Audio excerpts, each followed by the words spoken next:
কোনো শরণার্থী শিবির কিংবা আশ্রয় কেন্দ্রে নয়, ব্রিটেনে এবার অভিবাসী এবং আশ্রয় প্রার্থীদের রাখা হবে বার্জ বা বিশালাকৃতির জাহাজে। কর্তৃপক্ষ বলছে বিবি স্টকহোম নামের এই জাহাজ এরই মধ্যে প্রস্তুত করা হয়েছে, যেখানে রয়েছে প্রায় 500 মানুষের থাকার সুযোগ। খরচ কমাতে নেওয়া এই উদ্যোগকে ঘিরে চলছে আলোচনা সমালোচনা। শরণার্থী এবং অভিবাসন প্রত্যাশীদের অনুপ্রবেশ ইস্যুতে দীর্ঘদিন ধরেই নাকাল ব্রিটেন।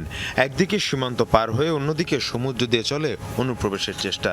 এবার আটক এসব অনুপ্রবেশকারীদের পুনর্বাসনের জন্য নতুন এক উদ্যোগ নিয়েছে লন্ডন। শরণার্থী শিবির কিংবা আশ্রয় কেন্দ্র নয়, তৈরি করা হয়েছে বিশালাকৃতির জাহাজ বা বার্জ। আশ্রয়প্রার্থীদের থাকার জন্য বিবি স্টকহোম নামের এই মালবাহী জাহাজটিকেই সংস্কারের পর পরিণত করা হয়েছে বার্জে। এতে রয়েছে 2 শতাধিক কক্ষ, যাতে থাকতে পারবেন 500 মানুষ। সাথে রয়েছে একটি জিম, সুসজ্জিত বার এবং 3টি ডেক। রয়েছে চিকিৎসার সুব্যবস্থাও।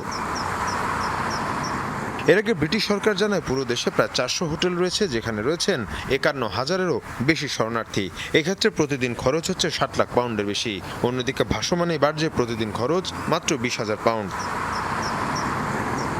তবে উদ্যোগকে অমানবিক আখ্যা দিয়েছেন কনজারভেটিভ পার্টির নেতারা। মির মুশফিকা হাসান, যমুনা নিউজ।